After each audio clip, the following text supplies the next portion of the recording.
یہ تھے گلی نمبر 24 کے سب سے مہربان کریم چچا، جن کو یہ شاہکار غدار کے نام سے بلاتے تھے۔ وجہ صرف ان کی رحم دلی تھی، جو گلی نمبر 23 کے رہائشوں کے لیے زیادہ ہی جاگ جاتی تھی۔ منسا پتر کدھر ہے؟ دادی اونچی اونچی آوازیں دیتی منسا کے کمرے تک پہنچ گئی تھیں۔ جی دادی، اس نے واش روم سے نکلتے ہوئے دادی سے پوچھا۔ کب سے آوازیں دے رہی ہوں، مجال ہے جو یہ لڑکی پہلی بار میں کچھ سن لے۔ میری دوائیاں ختم ہو گئی ہیں، تمہارے ماں باپ گھر پہ نہیں ہیں، گلی میں کسی سے کہو فارمیسی سے پکڑ لائے۔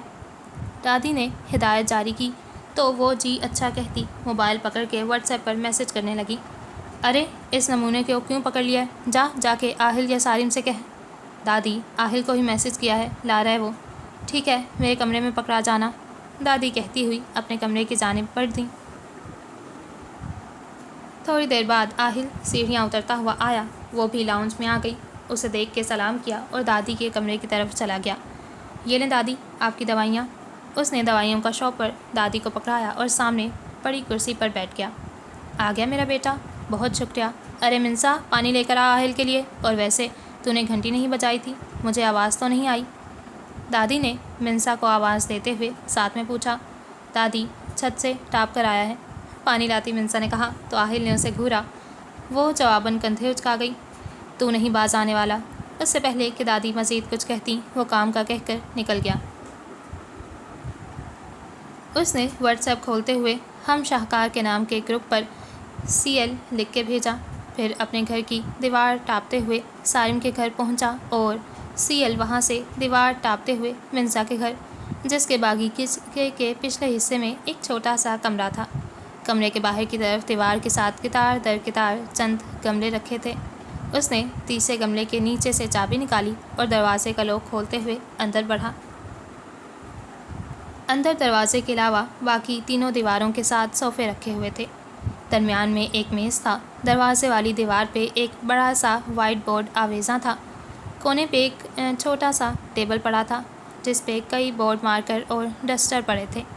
اپنے تمام کارناموں کی منصوبہ بندی وہ یہیں کرتے تھے۔ باقی دیواروں پہ ان پانچوں کی پیدائش سے لے کر اب تک کی کئی تصاویر چسپاں تھیں۔ اس کے علاوہ رباب کی بنائی ہوئی پینٹنگز بھی جگہ جگہ آویزاں تھیں۔ ایک طرف ایک بک رکھا تھا، جس پر بے ترتیبی سے کچھ کتابیں اور اخبارات پڑے تھے۔ اس کے جائزہ لیتے ہی باقی چاروں بھی ادھر پہنچ گئے تو ان کی میٹنگ کا باقاعدہ آغاز ہوا۔ تمہارے پیپرز ختم ہو گئے ہیں، اس لیے اب ہمیں جلد از جلد کوئی پلان بنانا ہے، شاہکار کے لیڈر آہل نے منسا کی طرف دیکھتے ہوئے کہا۔ پیپرز ہی ختم ہوئے ہیں، پریکٹیکل رہتے ہیں، شاہکار کی سب سے معصوم اور ذہین لڑکی منسا نے منہ بناتے ہوئے کہا۔ وہ بلا شبہ ایک ذہین طالبہ تھی اور پڑھنا اسے بہت پسند بھی تھا، لیکن دنیا بھر کے تمام دوسرے طالب علموں کی طرح اس کی بھی پیپر دینے سے جان جاتی تھی۔ جہاں تم نے اتنے پیپرز دے لیے ہیں، وہاں یہ 3-4 پریکٹیکلز بھی دے دینا۔ یہ تھی شاہکار کے لیڈر آہل کی بہن رباب، جس کا پسندیدہ مشغلہ پینٹنگ تھا اور پڑھائی سے اسے کچھ خاص قسم کا بیر تھا۔ اس کی خاص بات یہ تھی کہ وہ کسی کو بھی کسی بھی بات کے لیے راضی کر سکتی تھی، محض باتوں سے۔ موٹیویٹ بھی کون کر رہا ہے جس کو پڑھائی سے ہی نفرت ہے؟ ہا ہا ہا۔ اشال نے اس کا مذاق اڑاتے ہوئے کہا۔ اشال، شاہکار کی ایک اور شاہکار، سارم کی بہن، ہر معاملے کی خبر رکھنے والی، ہر کسی کے راز و نیاز سے واقف ایک بہترین سٹاکر۔ میرا خیال ہے ہم جو کام کرنے آئے ہیں وہ کر لیں۔ شاہکار کا آخری حصہ، کراٹے ایکسپرٹ، چل رہنے والا اور کسی حد تک سنجیدہ انسان، سارم۔ ہاں، اب غور سے سنو سب میری۔ آہل نے یہ کہتے ہوئے ان چاروں کو اپنی جانب متوجہ کیا اور اپنا پلان بتانا شروع کیا۔ جیسے جیسے وہ بولتا جا رہا تھا، منسا کے چہرے کے تاثرات بدلتے جا رہے تھے۔ گلی نمبر 24 میں سب سے آخری گھر منسا کا تھا۔ وہ اپنی والدہ سلمہ بیگم اور والد یوسف صاحب کی اکلوتی اولاد تھی اور اس گھر میں اپنے ماں باپ اور دادی کے ساتھ رہتی تھی۔ اس کے گھر کے باغیچے میں ایک چھوٹے سے کمرے کو کرائم لینڈ کا نام دیا گیا تھا۔ اس کو اس حلیے میں لانے کا سارا کام بھی اسی نے کیا تھا۔ منسا بھی میٹرک کے امتحانات سے فارغ ہوئی تھی اور عید کے بعد اس کے پریکٹیکلز تھے۔ اس کے ساتھ والے گھر میں سارم اور اشال اپنے ماں باپ یعنی منسا کے ماموں ممانی عائشہ بیگم اور یعقوب صاحب کے ساتھ رہتے تھے۔ سارم اس وقت یونیورسٹی کے پہلے سال میں تھا اور فزکس پڑھ رہا تھا، جبکہ اشال BS انگلش کے دوسرے سال میں تھی۔ پڑھائی کے ساتھ سارم ایک جگہ کراٹے کلاسز بھی دیتا تھا، اور سارم کے ساتھ والے گھر میں آہل اور رباب اپنے ماں باپ نرمین بیگم اور فاروق صاحب کے ساتھ رہتے تھے۔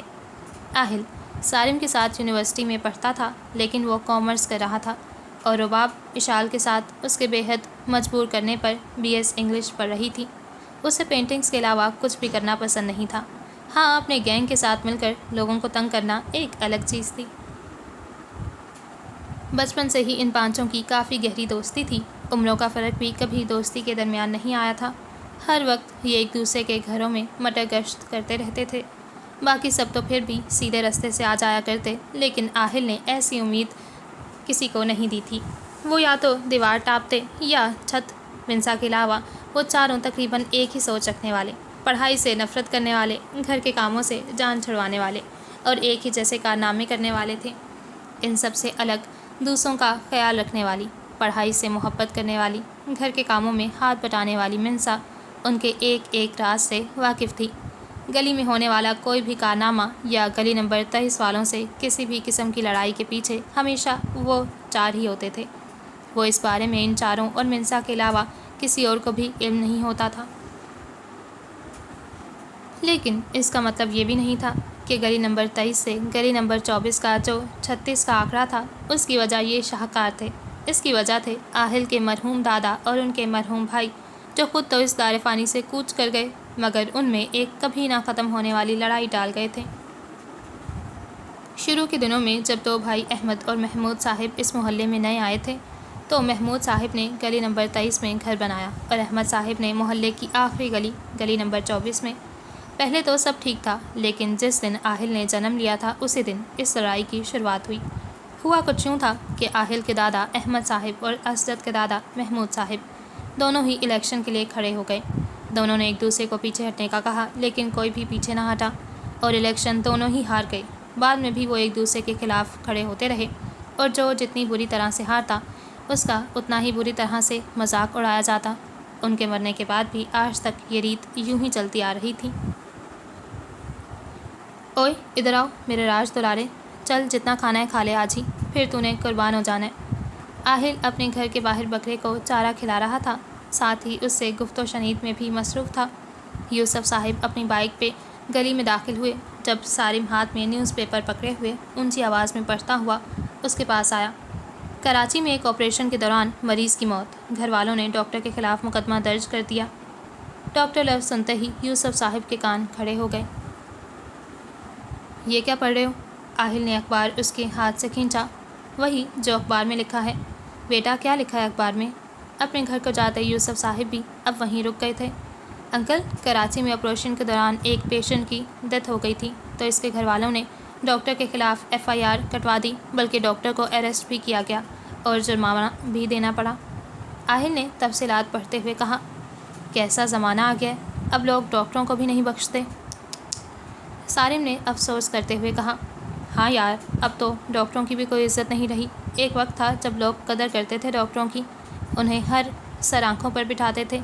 آج کے زمانے میں تو اپنا ملازم ہی سمجھا ہوا ہے۔ آہل نے بھی بڑے بوڑھوں کی طرح اپنا تجزیہ پیش کیا۔ اچھا بیٹا، میں پھر گھر چلتا ہوں۔ یوسف صاحب چہرے پر ہاتھ پھیرتے ہوئے اپنے گھر کی جانب بڑھ دیے۔ پیچھے وہ دونوں چہرے پر شیطانی مسکراہٹ سجاتے ہوئے راج دلارے کو چارہ کھلانے لگے۔ منسا بیٹا، کھانا لگا دو، آپ کے ابا آ گئے ہیں۔ وہ اپنی پریکٹیکل کاپی بنانے میں مصروف تھی جب سلمہ بیگم نے آواز لگائی۔ السلام علیکم بابا۔ وہ کاپی بند کرتے ہوئے اٹھی اور لاؤنج میں داخل ہوتے ہوئے سلام کیا۔ انہوں نے سلام کا جواب دیا تو وہ کچن چلی گئی۔ تھوڑی دیر بعد اس نے برتن لا کے رکھنے شروع کیے۔ جب وہ اپنی ماں کے ساتھ کھانا رکھ چکی تو کرسی کھینچتے ہوئے بیٹھی۔ یوسف، اس بار عید پر تیری تینوں بہنوں نے آنا ہے، ان کی خاطر میں دعوت میں کوئی کمی نہ چھوڑنا۔ دادی نے یوسف صاحب سے کہا۔ آپ بے فکر رہیں امی، پہلے کبھی کوئی کمی چھوڑی ہے کیا؟ یوسف صاحب 3 بہنوں کے اکلوتے بھائی تھے۔ تینوں شادی شدہ بہنیں لاہور میں ہی مقیم تھیں، جو وقتاً فوقتاً ان کے گھر آتی رہتی تھیں۔ کیا ہو گیا تمہیں؟ اب تو پیپرز بھی ختم ہو گئے، اب کی منہ سے جایا ہوا ہے؟ رباب نے کب سے خاموش بیٹھی منسا کو کشن اٹھا کے مارا۔ اس وقت رباب اور اشال منسا کی طرف موجود تھیں۔ آئیں تو وہ دونوں چاند رات پہ اس کے ساتھ کچھ وقت گزارنے تھیں، مگر اس کو خاموش دیکھ کر ان سے رہا نہیں جا رہا تھا۔ یہی تو مسئلہ ہے کہ سب کو لگتا ہے کہ پیپرز ہو گئے تو کہانی ختم، پر پریکٹیکلز بھی تو ہوتے ہیں۔ نہ ہی بورڈ والوں کو کچھ عقل ہے۔ جب عید سے پہلے پیپرز لے لیے تھے تو پریکٹیکلز بھی لے لیتے نا۔ سر پہ سولی کی طرح لٹکے ہوئے ہیں، اوپر سے عید کے چوتھے دن پہلا پریکٹیکل ہے۔ اس نے بھڑاس نکالتے ہوئے کہا۔ اچھا بتاؤ ہم کیا کریں؟ بورڈ کے دفتر کو آگ لگا نہیں سکتے، اس لیے اس کے علاوہ کچھ بتانا۔ اشال نے اس کے شانے پہ ہاتھ رکھتے ہوئے کہا۔ میں نے یہ کب کہا ہے؟ کل عید ہے اور تینوں پھپھو آ رہی ہیں۔ عید کے فوراً بعد پریکٹیکلز ہیں۔ میری کاپیز بھی نہیں بنی، جیسے ہی بنانے لگتی ہوں کوئی بلا لیتا ہے۔ اس نے تپے ہوئے انداز میں کہا۔ اوکے یار، ہمیں دو، ہم بنا دیتے ہیں کاپی۔ رباب نے رسانس سے کہتے ہوئے مسئلے کا حل پیش کیا۔ میری جگہ یاد بھی تم لوگ ہی کر لینا اور پریکٹیکل بھی دے آنا۔ اسے خود محنت کر کے بنانی تھی اپنی کاپی، تاکہ وہ یاد بھی کر لیتی۔ 4 سالوں کا فرق ہونے کے باوجود بھی تم ہی کہا کرتی تھی۔ بچپن میں ایک بار آپ کہنے کی غلطی کی تھی، جس پر وہ چاروں اس سے 1 ہفتہ ناراض رہے تھے۔ اچھا، کام کا مسئلہ ہے نا، ہم مل کر لیں گے۔ تم اپنی کاپیز بنانا۔ اشال نے وہ مسئلہ بھی حل کیا۔ ویسے تمہاری پھپھیوں کو چین نہیں ہے، ہر عید پہ آ جاتی ہیں۔ رباب کو اعتراض ہوا اور وہ خاموش کہاں رہ سکتی تھی۔ ان کے بھائی اور امی کا گھر ہے، ان کی مرضی جب مرضی آئیں، بس کام آپ لوگ کریں گی، گویا حمایت کی ہو۔ ٹینشن ہی نہ لو، چلاؤ مہندی لگاتے ہیں۔ اشال نے گارنٹی دی اور ساتھ ہی مہندی کی پیشکش بھی کی۔ ان میں سب سے اچھی مہندی رباب کو لگانی آتی تھی۔ اس کی وہ عید کے دنوں پہ کمائی بھی کرتی تھی۔ مگر اس نے اعتراض کرنا چاہا، مگر آگے سے بات ہی کاٹ دی گئی۔ کوئی اگر مگر نہیں، چپ کر کے مہندی لگاؤ، پھر صبح عید ہے۔ یار کل تو گھر سے ملنا ہی مشکل ہو جائے گا، جتنا خون ہونا ہے گلی میں۔ اشال نے منہ بناتے ہوئے کہا۔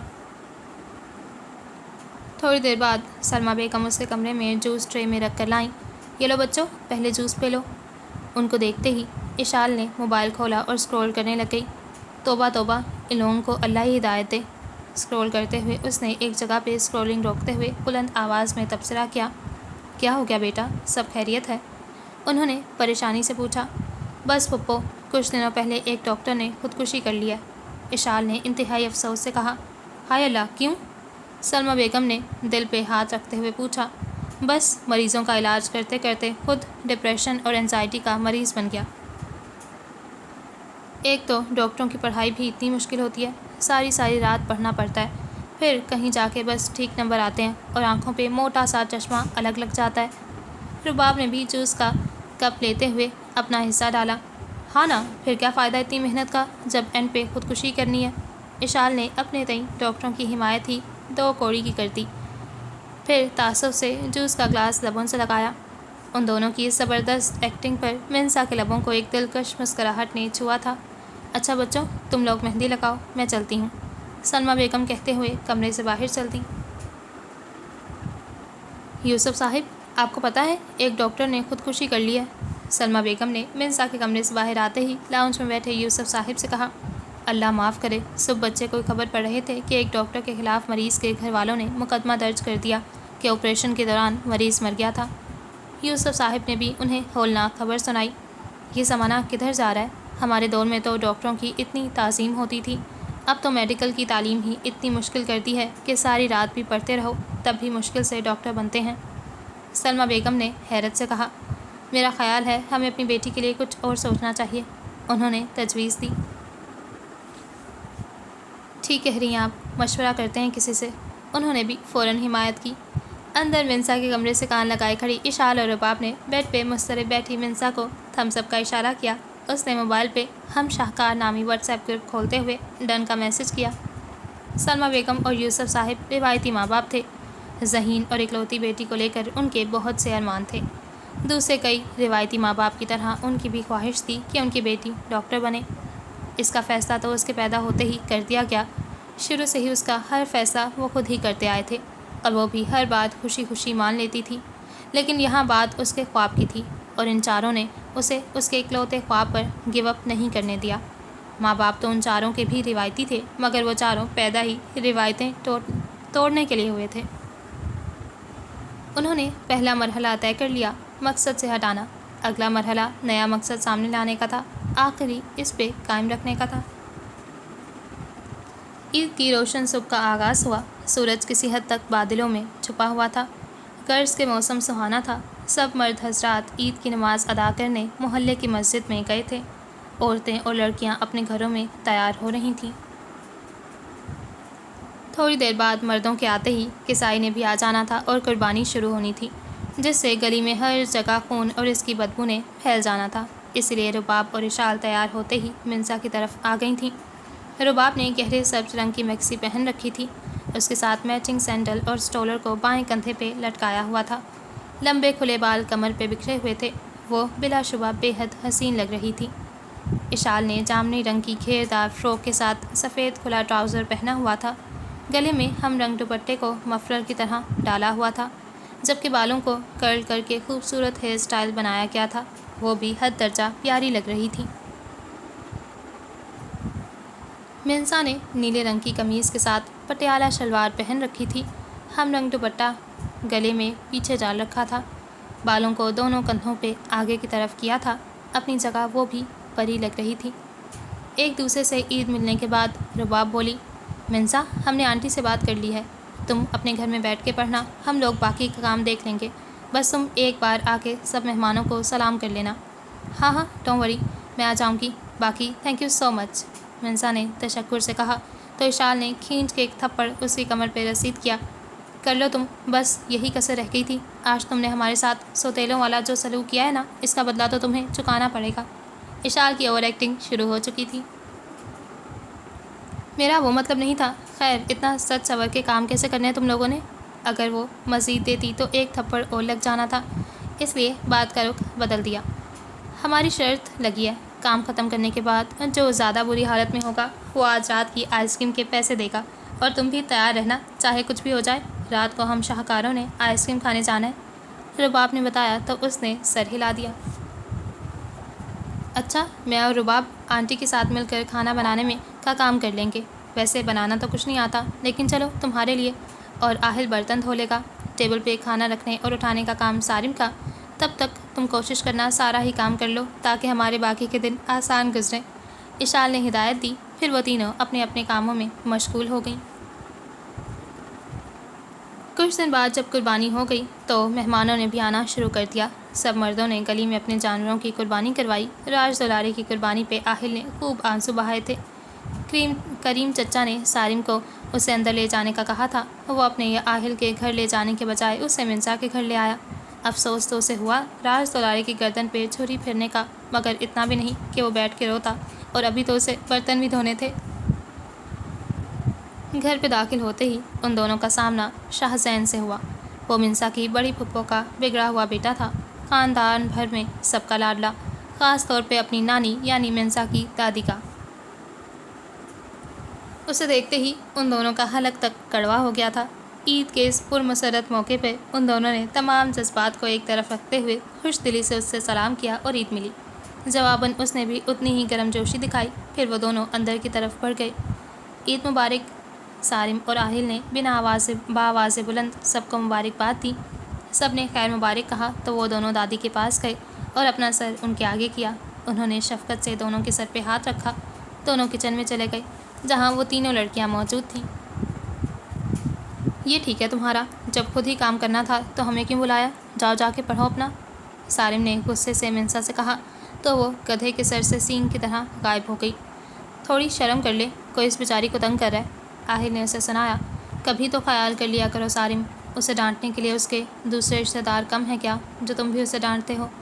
رباب نے بھی اسے سنائی۔ کیا ہو گیا ہے؟ میں تو ایک بات کہہ رہا تھا، اس نے وضاحت دی۔ تو آرام سے بھی کہہ سکتے تھے نا، اشال کیوں نہ بولتی؟ اچھا بھائی معاف کر دو، ہو گئی غلطی، کہو تو اس سے بھی معافی مانگ لوں، اس نے ہاتھ جوڑتے ہوئے کہا۔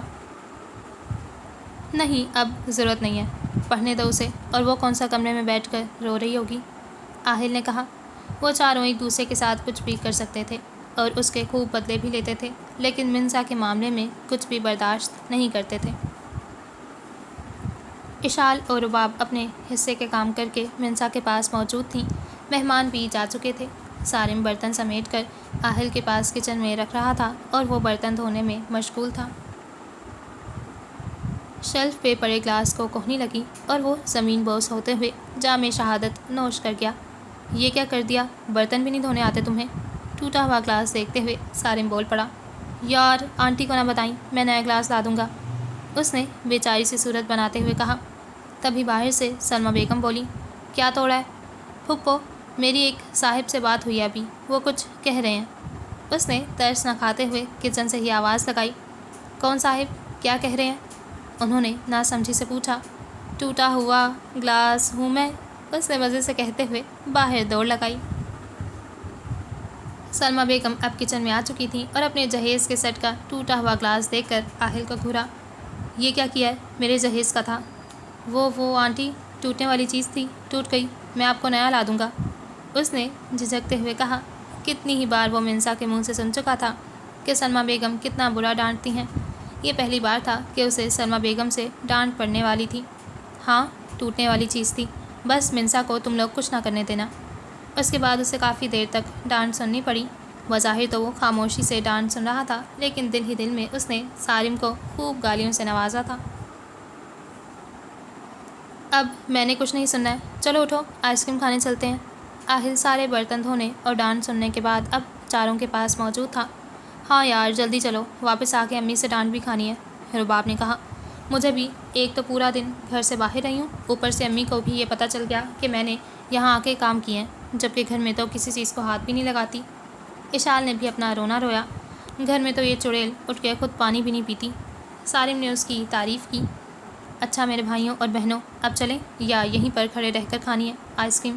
اور زیادہ بہتر حالت میں تو سارم ہے، مطلب بل سارم نے دینا ہے، منسا کہتی ہوئی ان کو لے کر باہر کی جانب چلی گئی۔ اجازت وہ پہلے ہی لے چکے تھے۔ پھر وہ شاہکار گلی میں آگے پیچھے چلتے ہوئے آئس کریم کھانے جا رہے تھے۔ اب گلی بہت حد تک صاف ہو چکی تھی۔ چلتے ہوئے گلی نمبر 23 آ گئی۔ شریکوں کی گلی آ گئی ہے، اب پتہ نہیں میں یہاں سے زندہ سلامت چلے بھی جاؤں گا یا نہیں۔ چلتے ہوئے آہل کی زبان بھی اپنے جوہر دکھانا شروع ہو گئی تھی۔ لڑائی تو تمہارے دادا نے ہی ڈالی تھی، ورنہ پہلے تو سب ٹھیک تھا۔ سارم کی زبان میں کھجلی ہوئی اور حیرت انگیز طور پر اس نے کوئی جواب نہ دیا۔ کون آئس کریم لے کر وہ لوگ اسی طرح پیدل چلتے ہوئے آ رہے تھے اور ساتھ ساتھ اپنی آئس کریم بھی کھا رہے تھے، جب آہل نے کہا، کل دوسرا اسٹیپ لینا ہے اور پھر تیسرا، پھر امید کے مطابق ہم لوگ اپنے پلان میں کامیاب ہو جائیں گے۔ دوسرے اسٹیپ کے لیے یعقوب انکل سے بات ہو گئی ہے نا؟ کیونکہ ان سے زیادہ بہترین طریقے سے اور کوئی بھی یہ کام نہیں کر سکتا، رباب نے پوچھا۔ ہاں میں نے بابا سے بات کر لی ہے، وہ راضی ہیں، اشال نے کہا۔ وہ سب کچھ تو ٹھیک ہے، مگر تم لوگوں کو نہیں لگتا کہ لاسٹ اسٹیپ غلط ہے؟ منسا نے دھیمے لہجے میں کہا۔ کوئی غلط نہیں ہے اور تمہارا کام ہو رہا ہے نا، تم چپ کر کے رہو، رباب نے خاموش کروا دیا۔ دیکھو منسا، میرے کام کے کچھ اصول اور طریقے ہیں۔ کسی سے بھی کوئی کام کروانے کے لیے 3 اسٹیپس بہت ضروری ہوتے ہیں۔ پہلا مقصد سے ہٹانا، دوسرا نئے مقصد پہ لانا اور تیسرا اس پہ قائم رکھنا، اور جب تک تھرڈ اینڈ لاسٹ اسٹیپ صحیح سے نہیں ہوتا تب تک کامیابی نہیں ملتی، آہل نے اس کو سمجھایا۔ پھر کافی دیر سے خاموش چلتے سارم سے پوچھا، خیریت ہے سارم، کافی دیر سے خاموش ہو؟ نہیں بس ایسے ہی، پیٹ میں درد ہو رہی ہے، گھر چلو، اس نے پیٹ پہ ہاتھ رکھتے ہوئے کہا تو وہ سب جلدی جلدی چلنے لگے۔ یہ عید کے دوسرے دن کی صبح تھی۔ آہل اور سارم کے گھر والوں کی منسا کی طرف دعوت تھی۔ سارم تو آ نہیں سکا تھا کہ کل رات آئس کریم کھانے کے بعد اس کا پیٹ خراب ہو گیا تھا۔ ابھی وہ اپنے بستر پہ لیٹا سو رہا تھا۔ بھائی صاحب کوئی اچھی سی فیلڈ تو بتائیں جس میں ہم منسا کا داخلہ کروائیں، کھانے کے دوران سلمہ بیگم نے اپنے بھائی سے پوچھا۔ بھائی فیلڈز تو بہت ہیں، لیکن میرا مشورہ مانو تو ابھی انجینئرنگ کرواؤ، بعد میں آرکیٹیکچر کروا دینا، اس کا انٹرسٹ بھی ہے اور فیلڈ بھی اچھی ہے۔ انہوں نے اپنے تئیں سارم اور اشال کی بتائی گئی بات اپنے الفاظ میں ان تک پہنچائی۔ یعقوب صاحب ان لوگوں میں سے تھے جو بچوں کی مرضی کو فوقیت دیتے تھے۔ ویسے انکل آپ کو پتہ ہے پرسوں الیکشن ہے نا، تو اسجد کے فادر کھڑے ہو رہے ہیں اور وہ ایک بہت بڑے آرکیٹیکچر ہیں، آہل نے بتایا۔ کوئی بھی کھڑا ہو جائے، اس بار الیکشن تو ہم نے ہی جیتنا ہے، فاروق صاحب نے کہا۔ یہ الیکشن کی لڑائیاں ان میں اب تک چلتی آ رہی تھیں۔ احمد اور محمود صاحب کے بعد ان دونوں کے بیٹے الیکشن میں ایک دوسرے کے خلاف کھڑے تھے۔ ہاں اب کی بات تو ٹھیک ہے، مگر پھر بھی وہ بہت کام کروا رہا ہے۔ خوشحال پورہ میں بہت سارے لوگ اس کے حمایتی ہیں۔ پچھلی بار تو ہم جیت گئے تھے، مگر اس بار اس کے سپورٹر زیادہ ہیں، یوسف صاحب نے حقیقت بتائی۔ کوئی نہیں، کام تو ہم نے بھی بہت کیے ہیں، اور اس بات زیادہ کھالیں بھی ہمارے پاس ہی جمع ہوئی ہیں۔ یہ لوگ کا ہم سے پیار نہیں تو اور کیا ہے؟ فاروق صاحب نے اپنی کامیابی بتائی۔ اس کے بعد وہاں ایک طویل سیاسی گفتگو شروع ہو چکی تھی، اس لیے شاہکار اپنا کھانا مکمل کر کے پیچھے صوفوں پہ بیٹھے آپس میں مگن تھے۔ سالم کیوں نہیں آیا؟ رباب نے سالم کی غیر حاضری کی وجہ اشال سے دریافت کی۔ کل آئس کریم کھانے کے بعد اس کا پیٹ خراب ہو گیا تھا، اس نے طبیعت خرابی کا بتایا۔ آئس کریم تو ہم نے بھی کھائی تھی، منسا نے کہا۔ اس کی آئس کریم خاص تھی، آہل کہتے ہوئے اٹھا اور کچن کی طرف چلا گیا۔ مطلب اس نے میرے بھائی کی آئس کریم میں پیٹ درد والی گولی ڈالی تھی؟ اشال نے صدمے سے پوچھا۔ الیکشن کی ووٹ کا کاسٹنگ شروع ہو چکی تھی، منسا پریکٹیکل دے کر بھی آ گئی تھی، تھوڑی دیر میں نتائج کا اعلان ہونے والا تھا۔ کام ہو گیا؟ ماسک پہنے وہ ووٹ کاسٹنگ روم سے باہر نکلا۔ دروازے کے باہر کھڑے دوسرے لڑکے نے پوچھا تو اس نے اس بات میں سر ہلایا۔ ٹھیک ہے، اب نکلو یہاں سے، اس سے پہلے کہ کوئی آ جائے۔ کہتے ہی دونوں وہاں سے نکل دیے۔ پھر انہوں نے ہم شاہکار پہ ڈن کا میسج دیا۔ تھوڑی دیر گزری ہوگی جب اشال نے بھی ڈن کا میسج کیا، مطلب جیت پکی تھی، اور کچھ دیر بعد نتائج کا اعلان کر دیا گیا۔ اسد کے والد احتشام صاحب الیکشن جیت چکے تھے۔ گلی نمبر 23 میں کامیابی کا شور اٹھا، چاروں جانب بینڈ باجے بجنے لگے۔ اگر کہیں کوئی سوگوار فضا چل رہی تھی تو وہ تھی گلی نمبر 24۔ وہ پانچوں کرائم لائن میں بیٹھے خوشی منا رہے تھے۔ یہ پہلی بار تھا کہ گلی نمبر 24 کی کسی ہار پہ شاہکار خوش تھے۔ ہاں، وہ خوش تھے منسا کے لیے۔ انہیں ایک ڈاکٹر کی جگہ ایک آرکیٹیکچر کو جتوانا تھا، اور اس مقصد میں وہ کامیاب ہو گئے تھے۔ بہترین سٹاکر اشال نے انہیں بتایا تھا کہ اس بار بہت سے وہ لوگ جو فاروق صاحب کو یا کسی اور کو ووٹ دیتے تھے، وہ احتشام صاحب کو ووٹ دینا چاہتے ہیں۔ بس وہ کشمکش کا شکار ہیں۔ رباب اور اشال نے مل کر ان کو اس کشمکش سے نکال کر احتشام صاحب کو ووٹ دینے پر راضی کیا تھا۔ آہل اور سالم نے عین وقت پہ کاسٹنگ ہاؤس جا کے کچھ ووٹس بدلے تھے۔ بعد میں اشال اور رباب نے تسلی کے لیے ایک بار پھر ان لوگوں سے پوچھا تھا کہ وہ کس کو ووٹ دے کر آئے ہیں، جنہیں ان دونوں نے راضی کیا تھا۔ اور یوں وہ آخری مرحلہ طے کرتے ہوئے اپنے مقصد میں کامیاب ہو گئے۔ وہیں منسا کے گھر کے لاؤنج میں بیٹھے یوسف صاحب سلمہ بیگم اور دادی سے کہہ رہے تھے، فاروق صاحب کے الیکشن ہارنے کا بہت افسوس ہوا، لیکن اب میں نے فیصلہ کر لیا ہے کہ منسا کو میں آرکیٹیکچر ہی بناؤں گا، بہت اسکوپ ہے اس کا۔ The end.